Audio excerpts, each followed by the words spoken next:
Padre, en esta mañana le damos gracias, Señor, y en especial, Señor, por darme esta oportunidad, este privilegio de estar aquí, Señor. Yo reconozco, Señor, mi debilidad, reconozco, Señor, mi incapacidad, reconozco, Señor, que sin usted no soy nada, Padre. Reconozco también, Señor, mi debilidad, reconozco mi incapacidad ante mis hermanos, Señor, y sea usted, Señor, hablando el día de hoy, manifestándose, Señor, como lo decían, desde la apertura del servicio, Señor, su Espíritu, Padre, y no el del hombre, Señor. Le agradecemos, Señor, el día de hoy, le pedimos que usted aleje toda potestad contraria, Señor, porque nosotros sabemos y confiamos en que cuando su palabra es distribuida con integridad, el enemigo no tiene absolutamente nada que hacer aquí. Padre, esto se lo hemos pedido en esta mañana, en el poderoso nombre de Jesús. Amén, amén. Hermanos, iniciando el día de hoy, vamos a iniciar en Génesis 1. El Génesis 1, ahí en sus Biblias, cuando estemos con un amén, en Génesis 1 y 2. Nada más va a ser el 1, hermanos, Génesis 1:1, disculpen. La palabra se lee en el nombre del Padre, del Hijo y del Espíritu Santo y dice: en el principio creó Dios los cielos y la tierra. Hermanos, pueden tomar su asiento, por favor. Hermanos, este versículo de la Biblia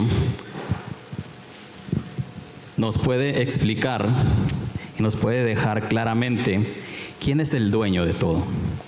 El dueño de todo es el Creador, y la palabra nos dice que Él en el principio lo creó todo. Partiendo de esa idea, hermanos, nada es de nosotros, absolutamente nada. Nosotros solamente somos simples administradores o mayordomos. Y el día de hoy vamos a iniciar esta palabra en Lucas 16 y no vamos a salir de ahí. Lucas 16, del 1 al 15, donde nos habla de la parábola del mayordomo infiel. Hermanos, veremos una explicación e ilustración que da Jesús a sus discípulos. Vamos a ver ahorita y vamos a entrar en materia. Los discípulos son aquellos que nosotros sabemos, aquellos que seguían a Jesús, pero aquellos los cuales estaban verdaderamente interesados en sus enseñanzas. Entre ellos, como nosotros vemos, aquí el versículo va a empezar diciendo que él estaba hablando a sus discípulos. También existían algunos otros seguidores. ¿Y quiénes eran estos otros seguidores? Nosotros en la vigilia la vigilia pasada nos hablaron de los fariseos. Y estos eran esos personajes los cuales estaban en constante asedio y seguimiento del Señor. Nos explicaban que eran personas que tenían recursos, que tenían la manera de seguir a Jesús. Pero esos eran seguidores simplemente y no eran genuinos, sino que nosotros sabemos que eran una asociación de parte de los judíos, los cuales se regían mucho por muchos legalismos y normas. Sin embargo, nosotros vemos que esta parábola Jesús no se detiene al darla a conocer, la da a conocer a sus discípulos, pero también la da a conocer a los que están cerca de ahí. En este caso, vamos a ver ahorita en el desarrollo de los versículos cómo había la presencia de fariseos. Y uno podrá decir: ¿cómo trabaja Jesús? ¿Cómo Jesús da esa palabra no importando que tú no fueras su discípulo? Porque así es Jesús. Jesús nos da la oportunidad a todos, le extiende, no tiene acepción de personas. Para Él, como decía mi esposa la vez pasada, Él no nos encasilla en un estereotipo. Él no nos dice: tú estás, tú no, sino simplemente Él da la palabra. ¿Por qué? Porque quiere que nadie se pierda y que todos vengamos al arrepentimiento. Entonces, partiendo de este principio, hermanos, vamos a leer los primeros versículos y, como les digo, Él extiende sus posibilidades para todos. El día de hoy a nosotros mismos nos extiende esa posibilidad, nos da la posibilidad de escuchar el Evangelio, que nosotros sabemos en esas buenas nuevas de salvación que el día de hoy podemos escuchar. Y como les digo, Él no nos desecha a pesar de nuestras obras, producto de la carne, las cuales todos tenemos. Hermanos, iniciando el capítulo, vamos a leer del capítulo 1 al capítulo 9. La palabra se lee en el nombre del Padre, del Hijo y del Espíritu Santo, y como les digo, es la parábola del mayordomo infiel. dijo también a sus discípulos: había un hombre rico que tenía un mayordomo, y este fue acusado ante él como disipador de sus bienes. Versículo 2. Entonces le llamó y le dijo: ¿qué es esto que oigo acerca de ti? Da cuenta de tu mayordomía, porque ya no podrás más ser mayordomo. Versículo 3. Entonces el mayordomo dijo para sí: ¿qué haré? Porque mi amo me quita la mayordomía. Cavar no puedo, mendigar me da vergüenza. 4. Ya sé lo que haré, para que cuando se me quite la mayordomía me reciban en sus casas. Y llamando a cada uno de los deudores de su amo, dijo al primero: ¿cuánto debes a mi amo? Él le dijo: 100 barriles de aceite. Y le dijo: toma tu cuenta, siéntate pronto y escribe 50.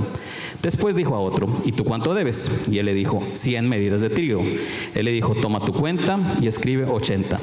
Y alabó el amo al mayordomo malo por haber hecho sagazmente, porque los hijos de este siglo son más sagaces en el trato con sus semejantes que los hijos de la luz. Versículo 9.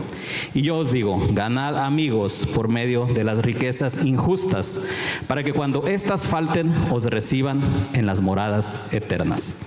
Hermanos, vemos en este bosquejo que nos ilustra, y si nosotros nos vamos a distintas versiones, y lo veíamos en el estudio la vez pasada, no quiere decir que las versiones de las Biblias estén equivocadas, sino que muchas veces se les dan enfoques y se ponen ciertos vocablos o vocablos, o en este caso conceptos, que posiblemente significa hacia dónde va la explicación. Nosotros podemos escuchar el día de hoy, se nos está hablando de un mayordomo, o en este caso, en algunas otras versiones hablan de un administrador astuto, o de un mayordomo infiel. Entonces nosotros podremos pensar: ¿cómo es que en una versión se dice que es un mayordomo infiel y en otra se habla de un administrador astuto? ¿No podría ser que en este caso estos bosquejos se puedan contraponer o algo por el estilo? Pues definitivamente no, sino lo que pasa aquí es el enfoque, y el enfoque que en este caso nos da el Señor. Hermanos, vemos en el desarrollo de esta parábola, pero primero que nada tenemos que entender algo muy importante. Y hay muchas personas que se atreven a decir que Jesús, el Señor Jesús, siempre hablaba en parábolas, lo cual no es cierto. El Señor Jesús utilizaba mucho las parábolas, pero no quiere decir que todo lo que el Señor contaba en sus historias eran parábolas. Primero que nada, vamos a tratar de entender qué es una parábola. Una parábola es una historia ficticia, es decir, es un evento que sucedió que el Señor Jesús utilizaba muy comúnmente en aquella área del Mediterráneo, que es donde se encuentra Israel y la tierra prometida. Entonces, ¿por qué se utilizaban estas parábolas? Estas parábolas no eran solamente utilizadas en el campo espiritual, sino también eran utilizadas en el campo político, en el campo filosófico. Pero específicamente una parábola se puede conocer como aquella historia ficticia, para poner un ejemplo simple y sencillo, para que todos puedan entender este mensaje, para que las personas de ese entorno los pudieran conocer. En ese lugar se encontraban, hermanos, como nosotros sabemos, o en esas épocas se encontraban campesinos, pescadores, amas de casa como en nuestros tiempos, jóvenes se encontraban también ahí, estudiosos de la ley como esos fariseos.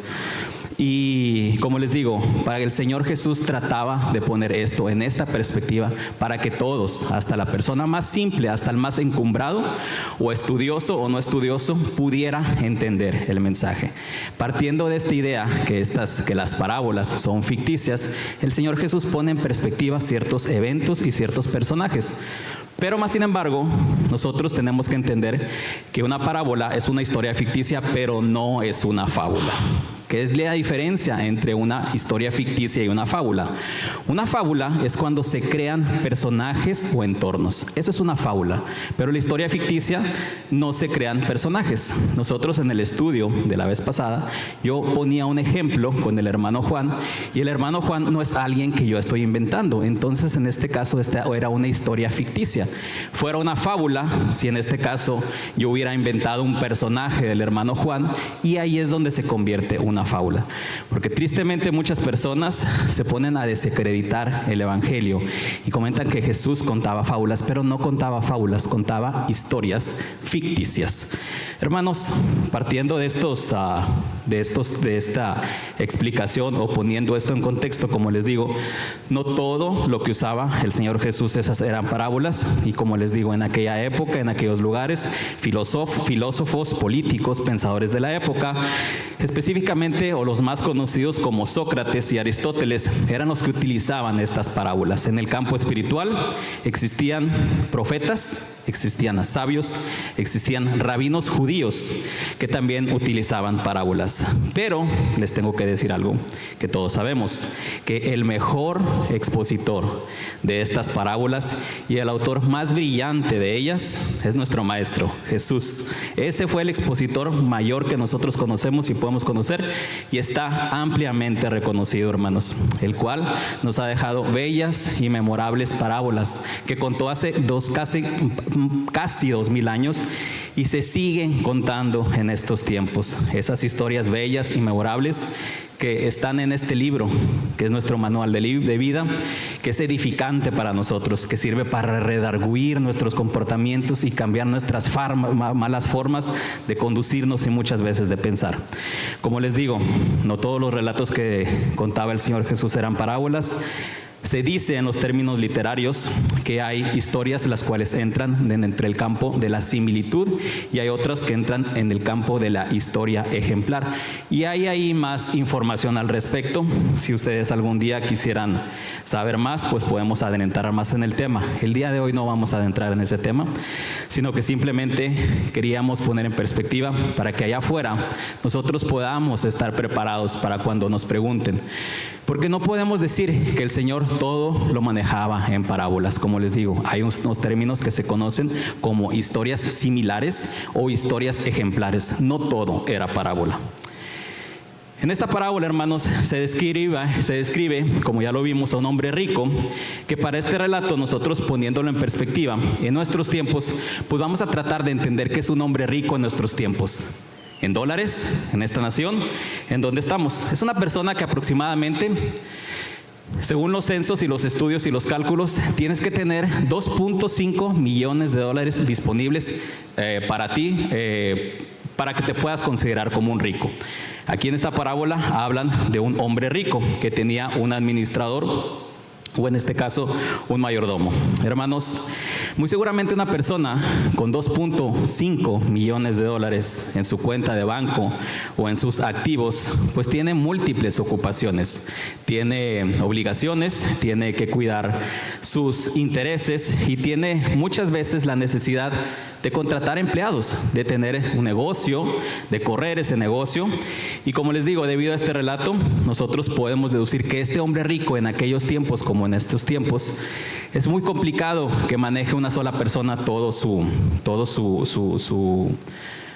ambiente de negocios. Es por eso por lo que entra en escena un mayordomo o un administrador.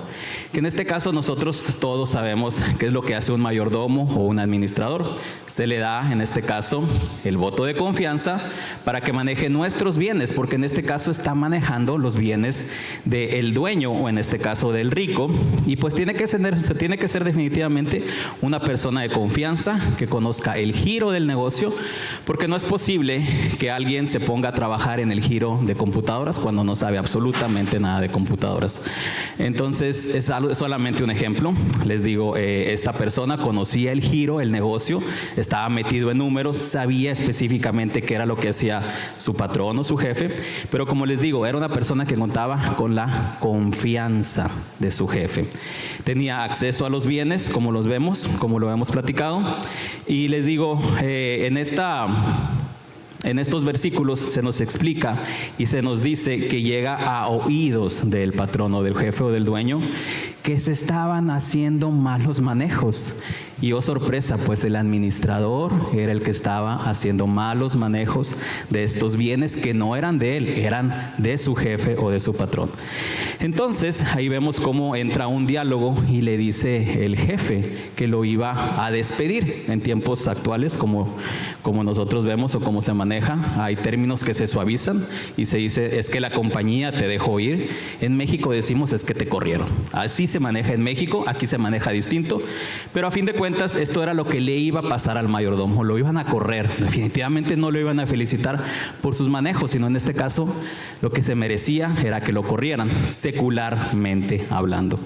Al enfrentar esto, el mayordomo reconoce su situación y reconoce que él reconoce también hábilmente sus capacidades y comenta que él no iba a acabar y comenta que tampoco iba a mendigar porque le daría vergüenza.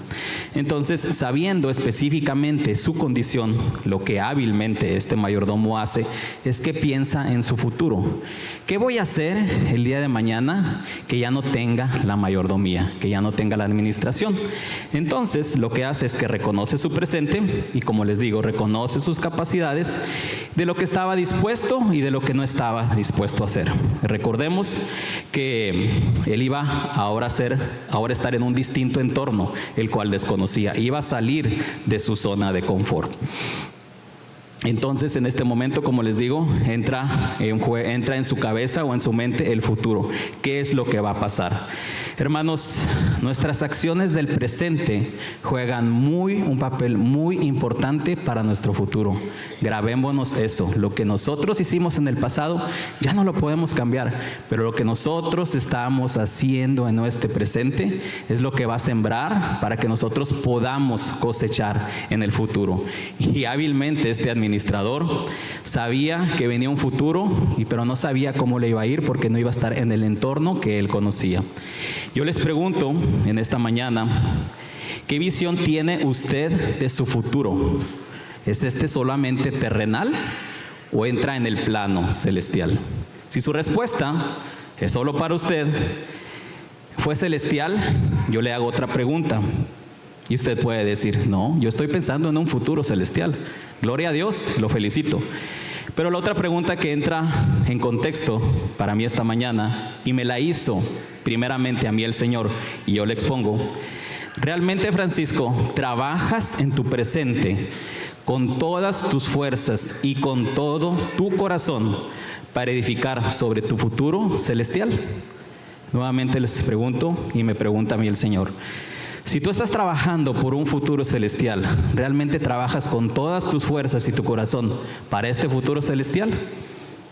Y pues yo me guardo mi respuesta porque solo el Señor la sabe, así como ustedes pueden guardar su respuesta. Hermanos, este administrador, como les digo, tenía esta visión de futuro, hizo arreglos no muy buenos para poder salir adelante y para que el día de mañana estuviera por ahí en la calle, alguien le pudiera abrir su casa o alguien le pudiera decir, yo me acuerdo que me hiciste un favor. Y vemos que entran en escena dos deudores, uno de aceite y el otro de trigo, y al primero, en contexto, le perdona su deuda en un 50%, ya que dice que 100 barriles, le perdona su deuda y ahora nada más debe 50, y el otro de los litros de aceite de 100, pues ahora debe 80, entonces le descontó 20. En contexto, al primero le descuenta aproximadamente un 50% y al segundo le descuenta un 20%. En dólares, en nuestra época, hermanos, para que más o menos tengamos una idea, el primero debía más o menos $77,000. Al descortarle la mitad, le dicen, ¿sabes qué? Ahora tú ya nada más debes 38,500. Es un aproximado de en cuánto se encuentra el aceite en el mercado en nuestros tiempos y también el trigo en nuestros tiempos. El trigo era una menor cantidad, pero en este caso pues no deja de ser una cantidad importante. Esa cantidad de trigo en dólares representaría aproximadamente $14,250 y con el descuento que se le hace pues ahora ya nada más debe 11,400.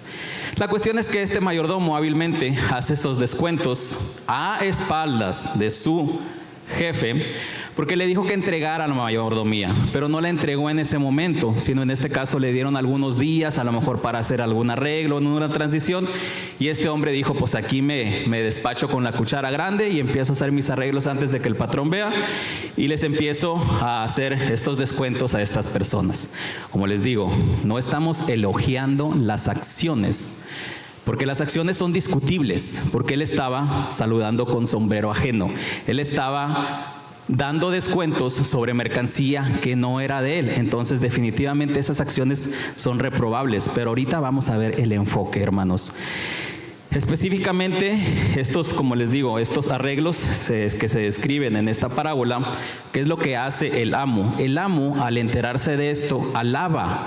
Por ahí dice en uno de los versículos que el administrador alabó las acciones de este mayordomo. Alabar, que en este caso elogiar, aplaudir, hasta enaltecer, hermanos. No tanto al mayordomo, como les digo, pero sí esas acciones sagaces, las acciones viendo al futuro, no las acciones de disponer de los bienes que no eran de él, sino en este caso les digo, reconoce que él fue astuto, que fue listo, que fue intuitivo, porque intuyó que algo iba a pasar. También nos explica el versículo 8 y nos dice que los hijos de este mundo y los hijos de la luz se diferencian, porque los primeros, los hijos de este mundo, se conocen como no creyentes. Se suele saber que son muy listos y que son tenaces, ya que persiguen fervientemente sus objetivos terrenales, ya que consideran que estos se pueden disfrutar en este plano. ¿A qué me refiero con esto, hermanos? La palabra dice que las personas que se encuentran, los hijos de este mundo, son personas muy tenaces. Yo creo que ustedes pueden conocer a personas que merecen toda mi admiración y mi respeto. Y tengo hermanos que han trabajado en eso, pero que están de sol a sol en esos lugares donde se tiene que trabajar arduas jornadas de trabajo, donde te tienes que salir de tu ciudad, te tienes que ir a trabajar a otra parte. Y como les digo, son muy sagaces, son muy tenaces. ¿Por qué? Porque ven los objetivos ahí. Dicen, ¿sabes qué? La troca la estoy viendo, la casa la estoy viendo, el rancho lo estoy viendo. Entonces, aquí nos diferencian de los creyentes y los no creyentes. Los creyentes tienen esos objetivos, los no creyentes tienen esos objetivos puestos enfrente de ellos y son muy tenaces en esos objetivos. Y nos dice la palabra que debemos de admirar como lo hacen ellos. Si nosotros fuéramos tan tenaces también como los no creyentes, nos serviría de mucho porque tendríamos esa habilidad. Por eso dice la palabra, el versículo 8 nos dice, y habló el amo al mayordomo malo por haber hecho sagazmente, porque los hijos de este siglo son más sagaces en el trato con sus semejantes que los hijos de la luz. Los hijos de la luz somos los creyentes, y no estoy diciendo que no somos hábiles, pero estoy diciendo que esta parábola nos dice que ellos tan sagazmente persiguen las bendiciones físicas y terrenales, y nosotros así de esa manera deberíamos de perseguir esas bendiciones celestiales y espirituales que el Señor nos da. Seguido de esto, hermanos, Jesús aconseja que nuestras riquezas injustas, es decir, las materiales, que nosotros les demos un buen uso. En esta parábola se nos puede explicar que el buen uso que nos aconseja el Maestro Jesús, que debemos de aplicar nosotros, hermanos, el principio de la generosidad. ¿Para qué? Para poder compartir lo que nosotros tenemos, esas bendiciones que el Señor nos da, esas bendiciones que podemos compartir con el prójimo para ayudarlo, porque sabemos que allá afuera hay mucha necesidad, hermanos, especialmente en países vecinos como México. No tenemos que irnos muy lejos. Si nosotros cruzamos la frontera, yo creo que todos hemos sido testigos de las grandes necesidades que hay allá. Aquí hay muchas menos necesidades, pero si nosotros pudiéramos pensar dónde podemos ayudar al prójimo, simplemente crucemos el puente y ahí nos vamos a encontrar con una gran realidad y muy distinta a la de este país. Hermanos, el Señor nos pide que invirtamos en su reino, nos pide que estos bienes terrenales o seculares los podamos invertir de buena manera y sagazmente. Hermanos, esta bondad es un reflejo que Jesús nos muestra y nos puede decir, y nosotros sabemos que nos dice que Cuando nosotros hacemos este bien a alguien, aquel que se encuentra desnudo y lo vestimos, aquel que se encuentra con hambre y le das de comer, aquel que se encuentra con sed y le das de beber, aquel forastero que pide posada y tú se la das, aquel que ves desnudo y tú lo vistes, y aquel que ves enfermo y en la cárcel y lo visitas. Lo haces como si se lo hicieras al más pequeño de sus hermanos, dice Jesús, porque es como si se lo hicieras a Él.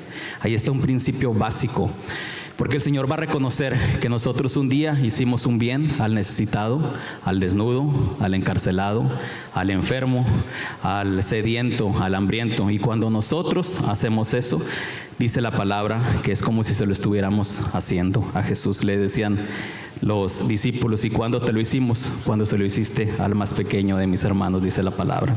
Hermanos, esto de las pertenencias no solo aplica en percepciones físicas, monetarias o en bendiciones que nosotros tenemos, ropa, enseres, etcétera.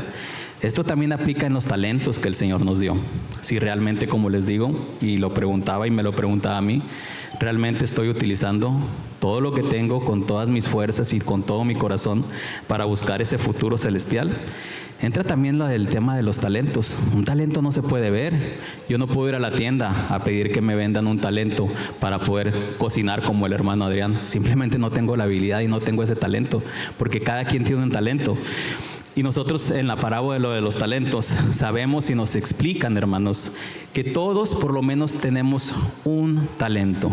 Así es que si el mundo se ha encargado el día de mañana de decirle o de decirnos que no tenemos talentos, que muchas veces no servimos para lo que ellos quieren, eso no es cierto. El Señor le ha dado un talento muy especial a cada uno de nosotros, hermanos. Entonces, partiendo de esta idea y de que todos por lo menos tenemos un talento, nosotros realmente lo hemos puesto a disposición del Señor, como les digo, con toda nuestra fuerza y con todo nuestro corazón. O lo hemos puesto ese talento solo al servicio secular. Hay personas muy inteligentes, hermanos, bastante capacitadas, inteligentes, y simplemente lo ponen para el uso secular, para el trabajo, el cual no es malo, pero no lo ponen a la disposición del Señor. Entonces ahí se supone, o nosotros vemos, que no están viendo en un futuro celestial, sino en un futuro meramente terrenal, y hay que orar por ellos. Y el día de mañana, si nosotros tenemos la oportunidad, pues hay que hablarles de la palabra del Señor para que ellos puedan ver claramente su futuro, y el futuro que sabemos que no está en este mundo. Realmente, hermanos, como les digo, está el tema de los talentos. También está el tema, hermanos, de nuestro tiempo. En estos momentos, hermanos, como todos podremos saber, el tiempo juega un papel muy importante en nuestras vidas. Entonces, yo le pregunto también esta mañana si nuestro tiempo realmente lo utilizamos para dárselo al dueño de todo, como lo leímos en esta mañana. Somos unos buenos administradores de nuestro tiempo. Un día, hermanos, tenemos que dar cuenta de esa administración. Un día tendremos que dar cuenta al dueño del tiempo, al dueño de los talentos, al dueño de todo lo material y lo que nosotros percibimos. Entonces, en ese momento, cuando se llegue ese tiempo y nos pidan cuentas de la administración y de la mayordomía, vamos a responder como ese mayordomo, que hice mal uso de lo que me dio mi dueño, mi jefe, mi patrón, mi creador, o voy a dar un buen resultado o un buen balance de lo que Él me dio. Porque sin duda, hermanos, a todos y cada uno de nosotros, un día se nos va a hacer un balance general y vamos a ver si salimos en números negros, en números rojos, o si salimos even, o ese balance de cero, hermanos. Como les digo, con el Señor no hay buen medio. O sales bien o sales mal. Con el Señor no podemos quedarnos en medio, no hay tibieza. Es duro lo que dice la palabra, pero es cierto. A Él no le gusta la tibieza y la vomita. Hermanos, en nuestros tiempos, ese concepto, esa palabra del tiempo, juega un papel muy importante. No quiero que me malinterprete, hermanos, pero un hombre que aproximadamente vive 80 años, se dice que 50 años de su vida se la va a pasar trabajando. Así es. Yo soy hombre y he trabajado muchos años y creo que voy a seguir trabajando.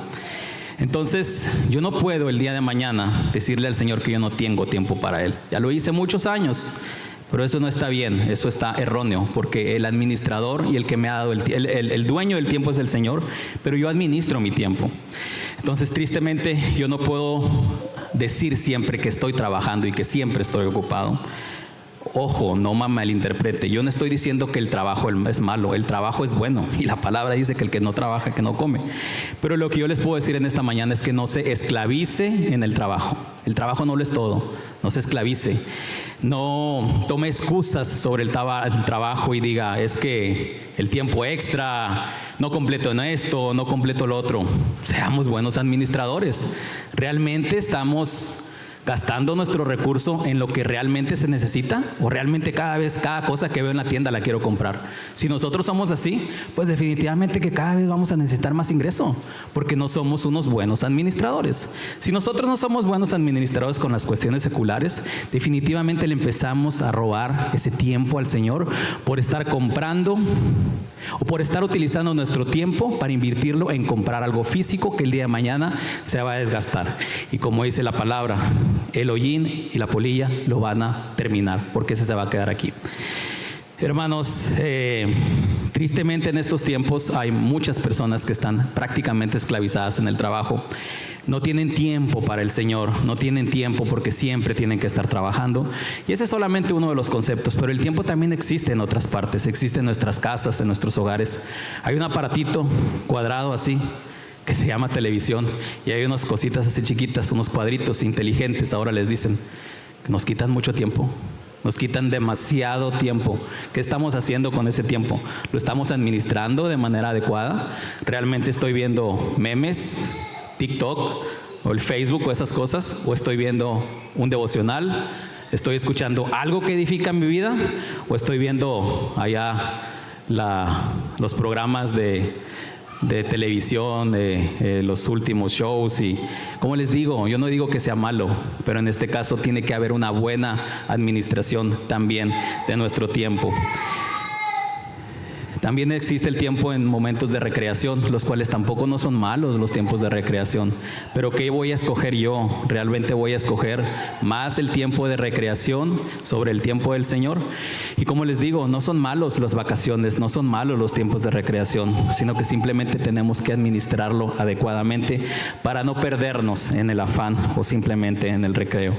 Como les digo, no quiero que malinterpreten mis palabras, yo también trabajo, pero yo he decidido que no es posible que esclavice mi tiempo hacia mi amo terrenal, hacia mi jefe. Es necesario que yo administre bien mi tiempo para yo podérselo dar, no lo que sobre, darle lo mejor al Señor de mi tiempo, hermanos. Generemos situaciones y ganemos oportunidades, hermanos, con esas acciones de olor fragante en nuestra vida para podérsela dar al Señor. Utilicemos esas riquezas injustas que nosotros tenemos, esas riquezas seculares, materiales, que realizamos en esta tierra para que sirvan como medio para ganar nuestras moradas eternas. Hermanos, versículo 10 al 13 de Lucas 16. Versículo 10 dice, el que es fiel en lo poco, también en lo más fiel, el que es fiel en lo muy poco, también en lo más es fiel. Y el que en lo muy poco es injusto, también en lo más es injusto. Pues si en las riquezas injustas no fuisteis fieles, ¿quién os confrontará lo verdadero? Versículo 12. Y si en lo ajeno no fuiste fieles, ¿quién os dará lo que es vuestro? Versículo 13. Ningún siervo puede servir a dos señores, porque o aborrecerá al uno y amará al otro, o estimará al uno y menospreciará al otro. No podéis servir a Dios y a las riquezas. Hermanos, se nos explica un principio de administración que ya veíamos, y se nos explica un principio de cuidado para lo que se nos asigna a nosotros, que lo administremos de manera sagaz y de manera cuidadosa, algo que no es de nuestra propiedad, porque definitivamente, como les digo, nada es de nosotros y todo es del Señor. Entonces, como meros administradores, tenemos que ser sagaces en ese sentido, saber cómo vamos a reaccionar cuando se nos da una encomienda o un encargo, porque definitivamente a todos se nos da una encomienda, se nos da un encargo, necesito que hagas esto otro, pero nos dicen que si nos dan encomiendas pequeñas y no somos capaces de cumplir con ellas y las cuidamos mal, ¿eso va a motivar a que nos den encomiendas más grandes? Pues definitivamente no, porque si no pudiste cumplir con una encomienda pequeña, ¿cómo te voy a dar una encomienda más grande? Si yo el día de mañana, no tengo hijos, pero si tuviera un hijo, y le dijera, ¿me puedes lavar el carro? Y no lo lava, pero en la noche viene y me lo pide, creo que yo no se lo voy a prestar, porque si no fuiste capaz con la encomienda de lavar el carro, una encomienda pequeña, ¿cómo te voy a permitir que uses el carro si no lo vas a cuidar? No fuiste capaz de cuidarlo para lavarlo, entonces ¿cómo te lo voy a prestar si no fuiste capaz de una encomienda tan pequeña que te di? Hermanos, no podemos despilfarrar estas encomiendas que se nos dan. No podemos utilizar estas, como les digo, estas oportunidades porque para decir el día de mañana se va a presentar otra. Posiblemente sí, pero tenemos que ser sabios en estas encomiendas que se nos dan para nosotros cumplir de manera decorosa. Nos explica esta parábola sobre las riquezas injustas y las riquezas verdaderas, cómo el Señor nos confiará si un día se nos confían estas riquezas terrenales que vemos aquí y no somos buenos administradores, ¿le vamos a querer decir al Señor que nos confíe sus riquezas ahí en el cielo? ¿Con qué cara le podemos decir al Señor, Señor, yo fui un mal administrador aquí, también allá voy a ser un mal administrador? No puedo decirle al Señor eso. Y eso es lo que nos habla esta parábola. Si en las riquezas injustas no fuiste un buen administrador, no cumpliste las encomiendas, ¿cómo quieres que te dé el cuidado de algo que tengo acá para ti, que es mucho más grande de eso que tú tienes en la tierra? Hermanos, poniendo un ejemplo, hay un comandante de la Marina que se llama William McRaven, que escribió un libro sobre Tiende tu cama. Y yo creo que algunas personas ya lo habrán escuchado. Aquí tenemos un ex militar que es Joshua. Estuvo por aquí con nosotros Axel en estos días y él también pues conoce de eso. Y este comandante de la Marina explica algo muy, muy tremendo que existe en las Fuerzas Armadas. Y se dice que la primer tarea que te dan en el ejército es a levantarte muy temprano en tu mañana. Y lo primero que te dicen es, tiende tu cama. Es lo primero que tienes que hacer. Es la primera tarea que se te pone. Pero si tristemente tú te levantas y no tiendes tu cama, ¿usted cree que ese general que es de los SEALs, que son los especialistas en tierra, mar y aire, que tienen un nivel de élite altísimo, si tú no fuiste capaz de tender tu cama, ¿tú crees que ese comandante te va a dar la encomienda como para cuidar una parte de tu batallón? Va a decir, si no fuiste capaz de tender tu cama, ¿cómo te confío la vida de tus compañeros en tus manos si no cumpliste con la tarea más básica? Y dice este hombre, por eso empieza tendiendo tu cama. Cumple la primera tarea para que eso te va a motivar y va a motivar al de enfrente, para que el día de mañana te dé una tarea más importante y otra y otra y otra. Y el día de mañana vas a llegar a ser como ese comandante que explica eso. Y también dice que si por alguna razón tuviste un mal día, y dice que un día muy miserable, por lo menos vas a regresar y vas a ver tu cama tendida, porque tú la tendiste. Hermanos, es una bonita reflexión secular, pero es cierto y aplica en este caso. Si nosotros no somos capaces de cumplir con lo más pequeño, pues ¿cómo vamos a cumplir con las encomiendas más grandes? Hermanos, también nos dice estos versículos que nosotros no podemos servir a dos amos, a Dios y a las riquezas, porque pues la comodidad, la estabilidad de las riquezas te dan cierta tranquilidad, pero el problema de esto es que puedes entrar en una zona de confort muy peligrosa. ¿Por qué muy peligrosa? Porque en este caso puedes dejar de esforzarte, puedes dejar de buscar. ¿Por qué? Porque llega la ausencia de la necesidad. Te pueden robar enfoques, te pueden robar tus fuerzas, te pueden robar tus oportunidades. Y algo que yo considero muy importante en nuestros días es que esto también te puede llegar a robar tu tiempo. El solamente enfocarte en lo terrenal te puede robar algo muy importante en nuestros días, que es nuestro tiempo. Hermano, con estas búsquedas, ¿a quién queremos estimar? O ¿a quién queremos estimar? ¿A quién amamos? ¿A quién queremos menospreciar? ¿Queremos amar o aborrecer a Dios? ¿Queremos amar o queremos aborrecer a Dios con nuestras búsquedas? Como les digo, yo no critico, pero sí no entiendo muy bien el tema que existe en la Constitución de este país y habla de la búsqueda de la felicidad. ¿De qué tipo de felicidad están hablando? Porque esa creo que no se compara con la del gozo del Señor. Hermanos, Lucas 16, 14 al 15, terminando, dice la palabra: y oían también todas estas cosas los fariseos, que eran avaros, y se burlaban de él. Entonces les dijo: vosotros sois los que os justificáis a vosotros mismos delante de los hombres, mas Dios conoce vuestros corazones, porque lo que los hombres tienen por sublime delante de Dios es abominación. Hermanos, recordemos que esta historia Jesús, veímos, se las decía a sus discípulos, pero por ahí cerquitas había fariseos, que son aquellos con los que constantemente retaban a Jesús. Y al momento de escucharla, dice aquí la palabra, que se burlaban, que minimizaban estas enseñanzas, que no las tomaban en cuenta y prejuzgaban estas enseñanzas, y con altivez podían decir que no eran valiosas, hermanos.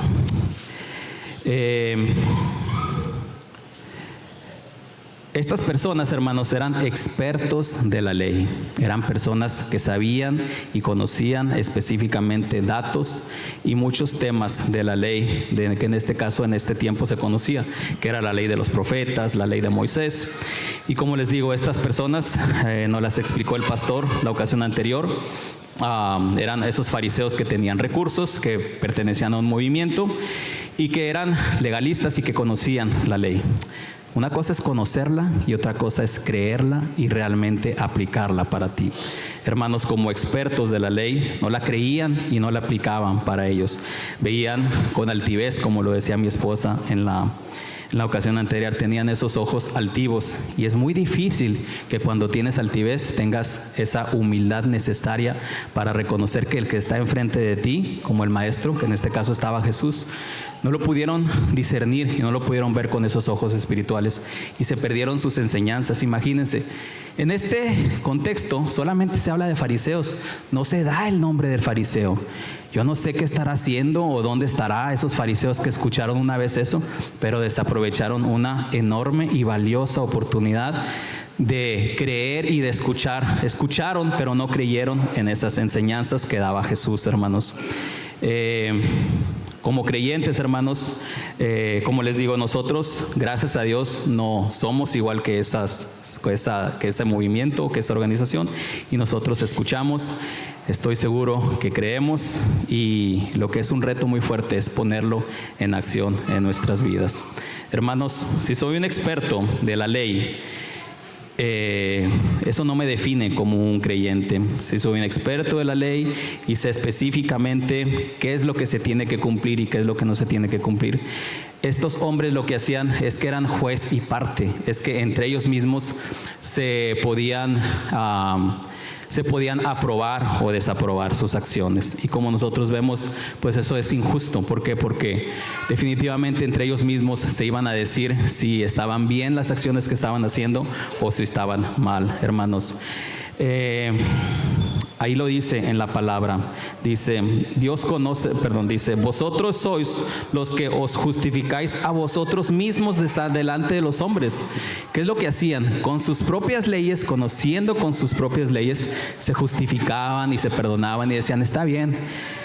En aquellos momentos también había corrupción, hermanos, como en estos tiempos. ¿Por qué sabemos el día de hoy en nuestros tiempos que hay políticos? ¿Por qué sabemos que hay abogados en la cárcel? Porque hacían lo que hacían el fariseo. Utilizaban la ley, la conocían, no la aplicaban para ellos, mas sin embargo utilizaban la corrupción para poder ser perdonados, porque tenían que ser justificados entre ellos mismos. Lo cual sabemos que no es una buena práctica, ser ley y parte, hermanos.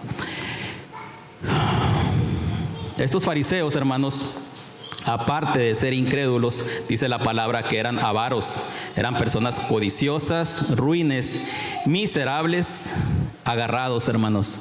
Lo que nosotros conocemos en México, esos avaros eran tacaños, en todos los sentidos. Si eres tacaño en un sentido, lo vas a hacer en los demás. Si eres tacaño en lo material, o si eres avaro en lo material, con lo perceptible, también con lo imperceptible, vas a poder ser egoísta y tacaño. Vas a ser egoísta con tu tiempo, vas a ser egoísta con el compartir, vas a ser egoísta en muchos sentidos. Entonces, hermanos, nosotros podemos pensar, es que la avaricia solamente se podría decir que aplica para las pertenencias. No, también aplica para nuestro tiempo, como les digo, también aplica para nuestras oportunidades.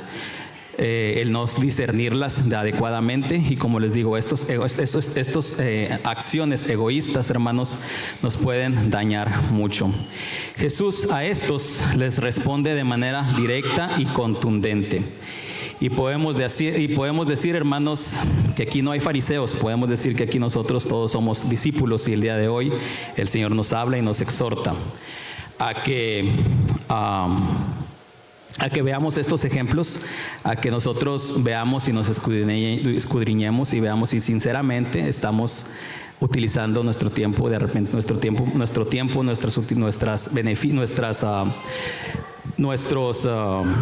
pertenencias, nuestras oportunidades para buscar ese futuro celestial, como en su momento lo hizo este administrador. Como les digo, Jesús esta parábola no la estaba utilizando para alabar o para hablar del administrador, sino simplemente la estaba utilizando para enaltecer o para poder poner en perspectiva cómo se debe de buscar el reino del Señor con todo nuestro corazón y con todas nuestras fuerzas, hermanos.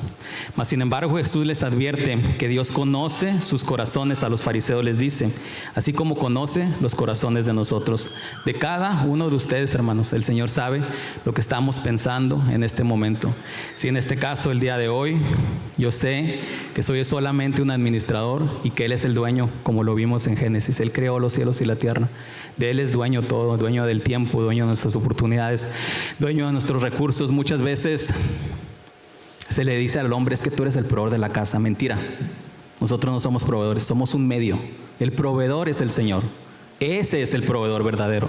Nosotros solamente somos el medio que el Señor utiliza para llevar la proveeduría a casa. Claro que es nuestro deber, pero yo no creo que yo soy el proveedor de mi casa. Yo soy solamente un medio para proveer, porque el que realmente provee es el Señor. Si el Señor no me proveyera de trabajo y de oportunidades, no pudiera servir para poder llevar ese dinero o ese ingreso a mi casa. Mas sin embargo, como les digo, Jesús les dice a esos fariseos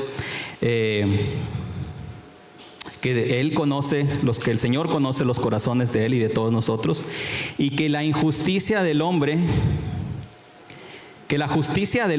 que tiene por sublime, por grandioso, por admirable y por extraordinario, especialmente esa justicia aplicada con dados cargados. Imagínense, lo que el hombre conoce como justicia, lo que yo conozco en los juzgados, muchas veces los dados pueden estar cargados.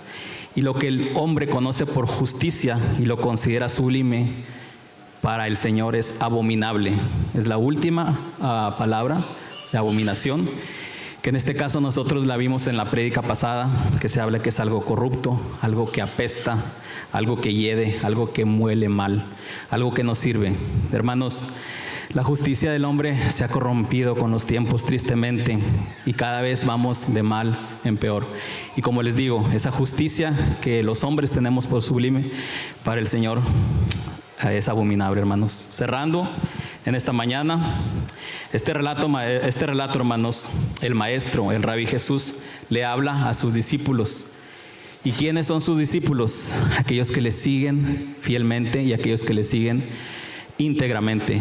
Nosotros somos sus discípulos. Nos habla hoy a nosotros esta mañana, resaltando, hermanos, primero que nada, la habilidad de poder entender claramente que se nos van a presentar oportunidades para administrar hábilmente lo que Él nos asigna. Nada es nuestro, hermanos. Hoy aprendimos que nada es nuestro y lo sabíamos o lo reafirmamos, que todo es de Él. Nos ha dicho que cumplamos con todas las encomiendas que se nos dan, especialmente las que competen a su obra, ya que en su obra, en la del Señor, no hay tarea pequeña. Todas y cada una de las tareas en la casa del Señor son importantes. Con nuestro cumplimiento o incumplimiento, nosotros se nos va a poder evaluar si somos siervos fieles y confiables, obedientes, que amamos y estimamos a nuestro Señor y Creador. Y por último nos dice muy claramente que nadie puede pretender burlarse o pretender engañar a Dios, ya que Él conoce claramente la justicia humana, que desde aquellos tiempos tenía su grado de corruptibilidad como hasta nuestros tiempos. Y al parecer esta ha ido avanzando tristemente cada vez más y más. No tengamos nada por sublime en esta tierra, hermanos. Lo único bueno que le ha sucedido a esta tierra y ha sido verdaderamente sublime, excelso y maravilloso, es cuando ese maestro del que hoy hablamos pisó esta tierra para venir a darnos enseñanzas y guía para seguir sus pasos a la morada celestial. Lo único sublime que le ha pasado a esta tierra es la visita que ha hecho Jesús hace muchos años, y es la visita de su presencia que el día de hoy Él hace a esta casa. Hermanos, que Dios les bendiga.